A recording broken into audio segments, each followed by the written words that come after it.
How's it going, everybody? Mystic Marnie here. I just want to do like a flip through love letter type of video about the Bianco Nero. So the Bianco Nero was just released by US Games. Marco Prieto. I just started following him on Instagram. I traded for this deck. The person who wanted to trade for it wanted a deck I didn't really use or care about anymore, so I traded her. And when I got this deck, I just fell absolutely madly in love. And it's kind of like when those surprise things happen to you with an object. It's like my Tarot of the Pirates. I got this deck for one card, for the moon card, because it has a octopus in it, the Kraken. And I absolutely fell madly in love with that deck. Total surprise. I don't care about pirates. I still have never seen like Pirates of the Caribbean. But the quality of this deck is just unbelievable. It's like comic book art. It's so great. It's so clever. And I love it. And so I feel like Bianco Nero has done the same thing. It took me by total surprise. And I absolutely love it. So I'll read a bit of the introduction and we'll just flip through. It'll be quick.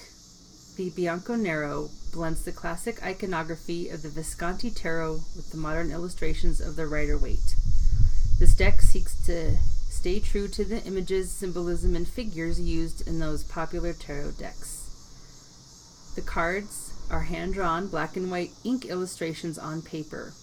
This style of line drawing was inspired by Gustave Dore's antique engravings and Albrecht Dürer's woodcuts and calcography, as well as by Sergio Tappi's modern illustrations. The deck is designed to have a figurative and realistic style, but it also has a fantastical touch that adds a dreamlike quality to the representation. Each illustration is well defined and rich in symbolic details that help explore meanings of the cards. The faces, the look, the clothes, and the age of the characters are designed to allow the card to be easily understood. Readings are assisted by details such as expressions and gestures that accentuate the general character of the card.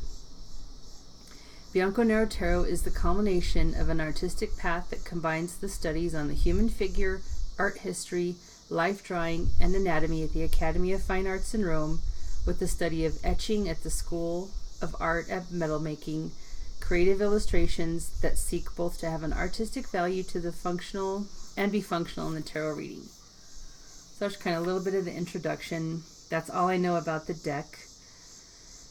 But I just love everything about it. I love the 5 elements here. Earth, air, fire, water, and then the 5th element in the middle, and then these classic, it's like rose bushes with the roses. And then this is a really incredible beginner's deck too. You can see the etching, all the line drawings. It's very expressive, it's very stark. Ten of Swords, this is my card. This is my stalker card, and I always judge a deck by this card. What a great Ten of Swords with this looming storm, but you still have the horizon that gives hope. And then you could see here, like in parts like right here where it is like the etchings, but then these are the detailed drawings, So it just really has a great mixture of both of those things. It's got the butterfly for the swords. Oh, what a lover's card. Look at those lilies. Oh my gosh. That fat drunk guy always happy. I love the fat drunk guy in the 9 of Cups. Maybe not everyone sees it that way. That always hits me. When it's got like the body, you can see, look, the sun and the moon, like the balance of the 2 of Pentacles. The mermaids, the Queen of Cups. Look at that Emperor. Look at his rings, look at his jewelry, like the detail. Oh. So I just am, even flipping through it right now, I'm just completely taken with this deck. As an excellent addition to my sub black and white collection. I put a couple pictures on my Instagram about it. Look at that, like the figure. He's almost done, right? He's almost done with this hard detailed work. 3 of Pence. You got to work on the details. You have to make plans. But then still the aces is like the gift from the heavens for you to start new.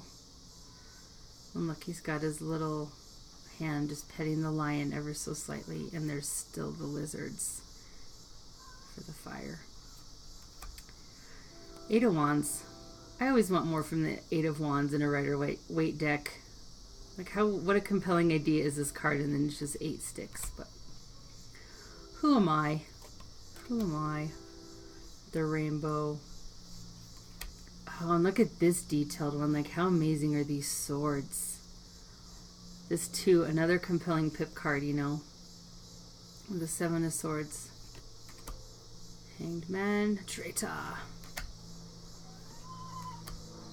3 of Wands, watching the ships come in, so you can see like the woodblock style here, and then like all the detailed drawings. The Pope. People say the Pope's not a witch, with this pointy hat, drinking his blood and eating his flesh. Yeah, right. Just saw that on an Instagram post. How's the Pope not a witch, man? He burns incense. He says magic words at a specific time and date of the year. And he is the connection to spirit. And he wears a pointy hat. Just because it's not black doesn't mean he's not a witch anyway. God love Pope Francis. He was a good call by the Catholic Church to get some more money in. Get money back in the church after all the bad things that happened.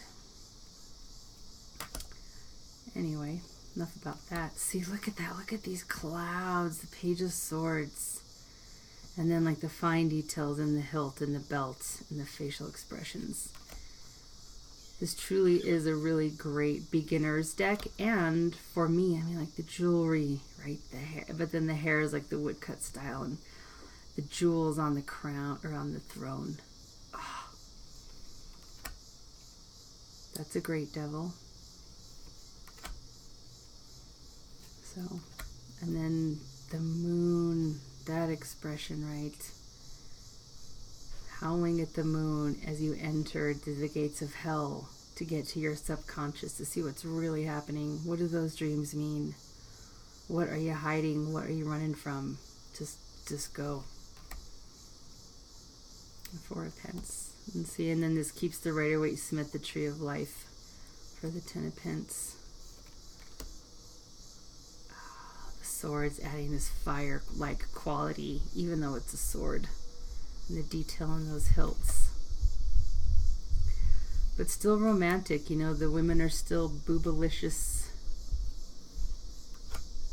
You know, the familiar symbolism we've come to know and love. And look, that just breaks down the world so much.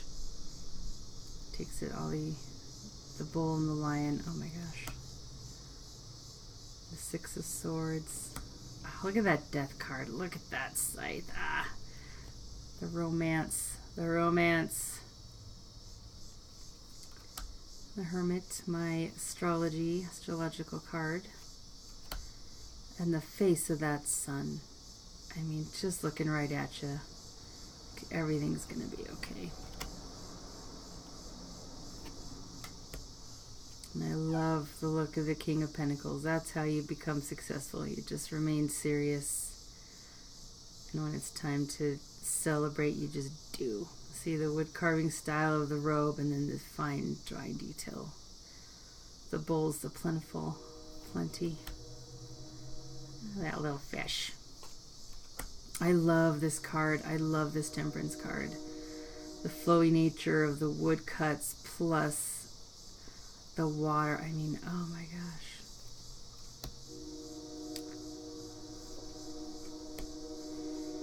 Strength.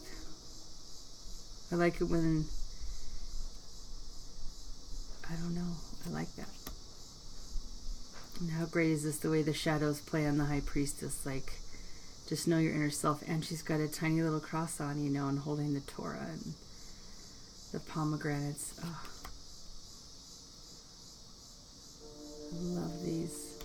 And another octopus has sneaked into my tarot collection, the King of Cups. An octopus is hanging out with him. I love that. So add that to the sub-collection list of the octopi. 2 of Wands, standard. See, and just how luscious is this Queen of Pentacles. Oh my gosh, and the long hair. Oh, and then the angel face in the back, and the roses, the articulated flowers. She's got a bunny, little bunny down there. A star. I like the near nudity. I don't always love nudity in a deck. Sometimes it's like, dude, have you ever seen a boob? I mean, I know this is metaphor, but have you ever seen a boob? So I like that this kind of takes that away. It's busty, but not boobalicious. Maybe I've got a big boob thing. I don't know. But look just how detailed this 4 of Swords is. The robe and the arm or the hands. I mean, his facial hair, just lovely. Judgment. Oh, the Ace of Pence, right? Like you're almost there, but you have this far to go. You have a good start here with this lushness. If there's hope, you can go through the path, right? And just this beautiful articulation on the coin. 5 of Wands. Oh, 9 of Swords. And I like the twisty quality in his beard. There's a couple more twisties like that. You know, he's got some piercings in the ears, the long hair, the Ouroboros. Look at that guy, you know. You can be giving. You can ask for help, you can give. So that's all. I just really love this particular deck. It just kind of struck a chord with me this year, among others. I mean, there are others like that, but kind of wanted to give some special attention to the Bianco Nero. I hope you guys are having a lovely day. And let's do one final card just to see what we get. Like a going away message from the Bianco Nero. Let's see how it goes. Alright, the Tower. Whenever I get the Tower, I just always kind of say to myself, be the lightning, be the change. When you are the Tower itself, it's a huge blow. But if you could just be the lightning and foresee your change, see how you can make things different or better, or push yourself forwards, get out of your comfort zone, you know, or just take a huge lesson from that huge slap in the face. So there's the Tower from Bianco Nero. All right, I will see you guys soon. Have a great day.